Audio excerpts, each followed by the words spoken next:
새해 복 많이 받으세요. 여러분은 요한계시록의 네 기수와 제가 쓴 책에 대해 잘 알고 계실 것입니다. 그리고 지금이 바로 불타는 붉은 말의 해라는 것도 말입니다. 그것은 주님께서 네 가지 다른 세계 말을 설명하시며 제게 보여주신 타임라인과 정확히 맞아 떨어집니다. 지금 저는 말의 나라 카자흐스탄에 와 있습니다. 제가 공항을 나서자마자 말 그대로 저를 맞이한 것은 검은 말이었습니다. 그것은 앞으로 올 다음 말입니다. 그리고 길을 따라 차를 타고 가는 동안에도 우리는 말들을 보았습니다. 호텔에 도착했을 때는 말 조각상이 있었습니다.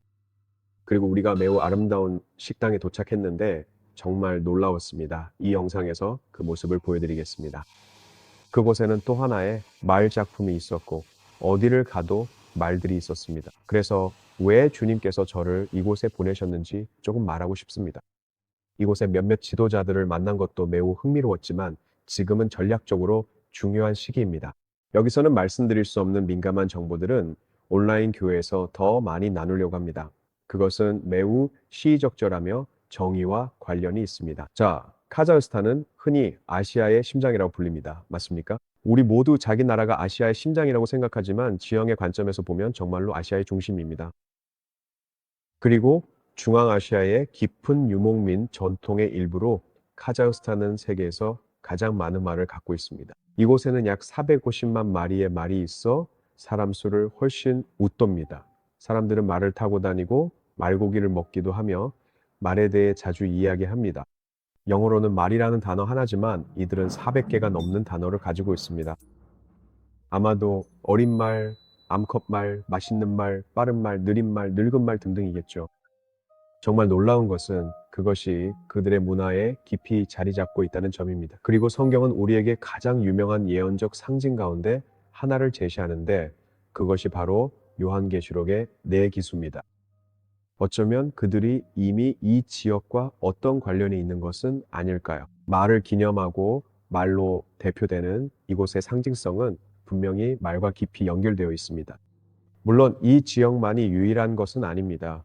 터키에 속한 카파도키아라는 곳이 있는데 그 이름의 뜻이 바로 말들의 땅입니다. 그리고 카파도키아에는 메섹이 위치해 있으며 이는 에스겔 38장에 기록된 곡과 마곡 전쟁의 주요 등장 세력 가운데 하나로 언급됩니다.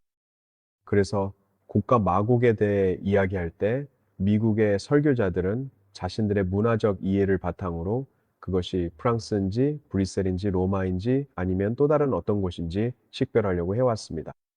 그리고 사람들은 계속 유럽을 주목해 왔습니다. 그런데 저는 마곡의 곡이 어쩌면 조금은 미스터리일 수 있다고 말해왔고 사실은 미스터리이기도 하기 때문입니다. 이곳이 바로 말로 대표되는 지역이고 지금 부상하고 있는 곳입니다. 그들이 부상하고 있습니다. 그리고 실제로 큰 변화가 일어날 예정입니다. 다음 달에 정부와 헌법의 변화를 시행하려고 하고 있습니다. 그렇게 되면 요한계시록의 네말 탄자를 위한 상황이 본격적으로 조성될 수 있습니다. 그 말들만이 전부일까요? 아닙니다. 저는 이 부분을 오랜 시간 동안 깊이 연구해 왔습니다. 그리고 아시다시피 무슬림 역사가가 있었는데 그는 만리장성을 알마곡의 장벽이라고 불렀어요. 알마곡, 즉 중국인들이 마곡이 들어오는 것을 막기 위해 장벽을 세웠다는 뜻입니다. 그렇다면 그게 누구일까요? 바로 몽골 민족입니다. 그리고 몽골 민족은 그들의 문화와 언어에 정말 큰 영향을 끼쳤습니다. 그것은 북한에서부터 시작합니다. 핵무기를 가진 소위 버튼을 쥐고 있는 작은 폭군 말입니다. 그 안 몽골이 있죠. 카자흐스탄 국가들 중 가장 큰 나라이고 그 아래로는 키르기스탄, 타지키스탄, 우즈베키스탄이 있습니다. 그리고 그 다음에는 바로 터키로 넘어가게 됩니다. 제가 계속 그렇게 말해왔죠. 적그리스도는 결국 터키에서 시리아까지의 지역, 아마도 터키에서 나올 가능성이 가장 높다고 봅니다. 왜냐하면 터키는 오스만 제국을 부활시키려는 야망이 있기 때문입니다. 그래서 마곡은 미국 설교자들이 최선을 다해 해석하려고 노력했음에도 불구하고 하나의 미스터리로 남아 있었습니다. 지금까지 가장 정확한 가르침을 주려고 했지만요. 하지만 이제는 훨씬 더 많은 정보가 있습니다. 그리고 저는 지금 겨울날 이곳에 있습니다. 제 말은 정말 며칠 전도 아니고 불과 24시간 전만 해도 저는 사우디아라비아의 더위 속에서 사람들을 데리고 오르락내리락 하고 있었습니다. 시내산입니다. 그리고 이제 우리는 이곳에 와 있습니다. 보시다시피 사람들은 겨울 옷을 입고 있습니다. 이 나라는 매우 흥미로운 나라로 진정한 문화적 용광로와 같은 곳입니다. 이곳에는 소수의 기독교 공동체가 존재합니다. 저는 이 공동체들이 앞으로 성장할 거라고 믿습니다. 그리고 여러분께 말에 대해 더 많이 더 자세히 이야기해 드리려고 합니다. 자, 이것 좀 보세요. 키르기스탄은 강한 승마 전통과 말 관련 게임으로 유명합니다. 말은 텐산 산맥에서 유목민의 삶에 필수적입니다. 키르기스 신화에서도요, 말을 탄 영웅들이 등장하고 이 나라는 월드 노마드 게임과 같은 행사를 개최합니다. 이런 행사들은 모두 말의 능력을 강조하죠. 우리가 있는 곳은 카자흐스탄이고 근처의 아르메니아조차도 말의 땅이라고 불립니다. 정말 흥미롭습니다.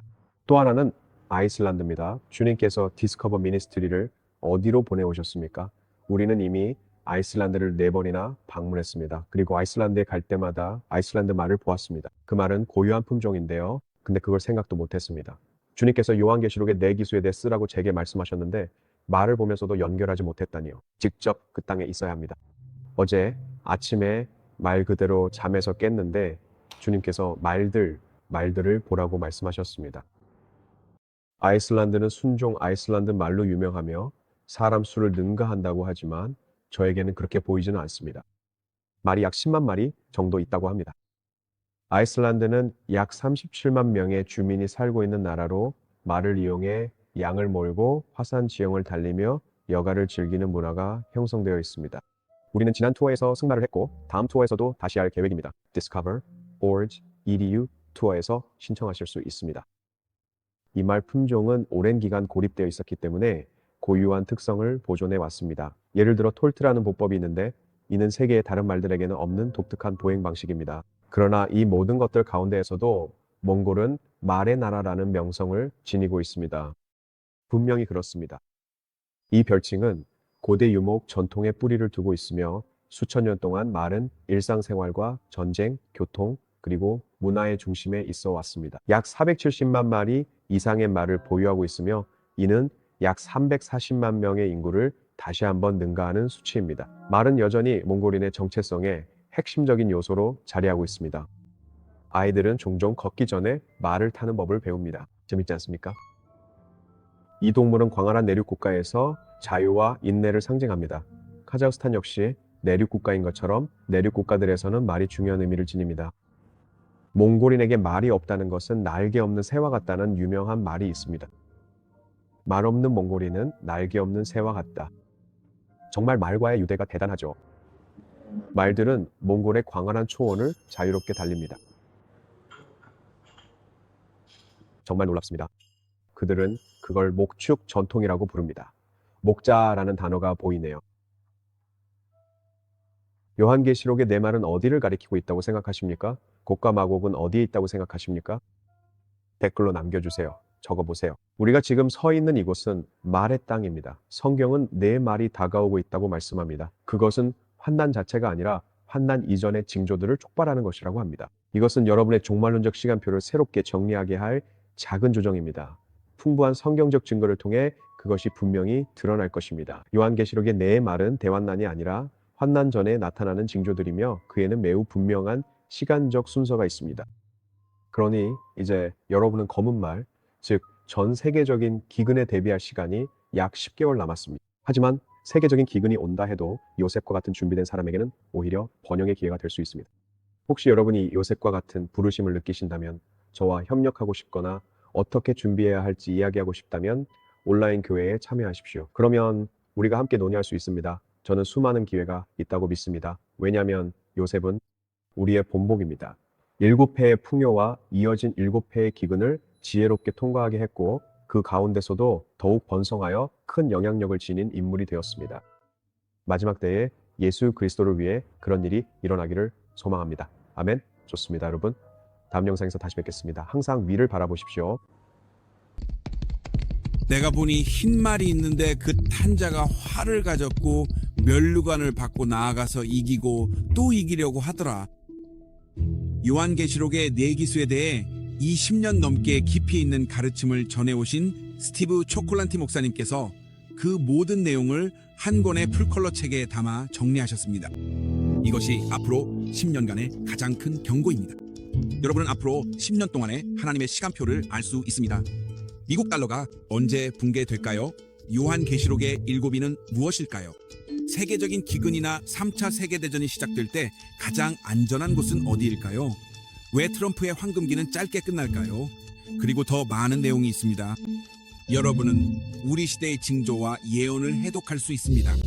지금 바로 요한계시록의 대기수를 만나보세요. 풀컬러 인쇄본, 페이퍼백, 전자책, 오디오북으로 제공되며 디스커버 처치, 온라인 for Horsemen에서 한 챕터를 무료로 읽어보실 수 있습니다. Discover Church, 온라인 for Horsemen으로 방문하십시오. 그분의 속히 오실 재림을 위해 준비하고 다른 이들도 준비시키십시오. 이제는 여러분의 구속이 가까웠으니 위를 바라볼 때입니다.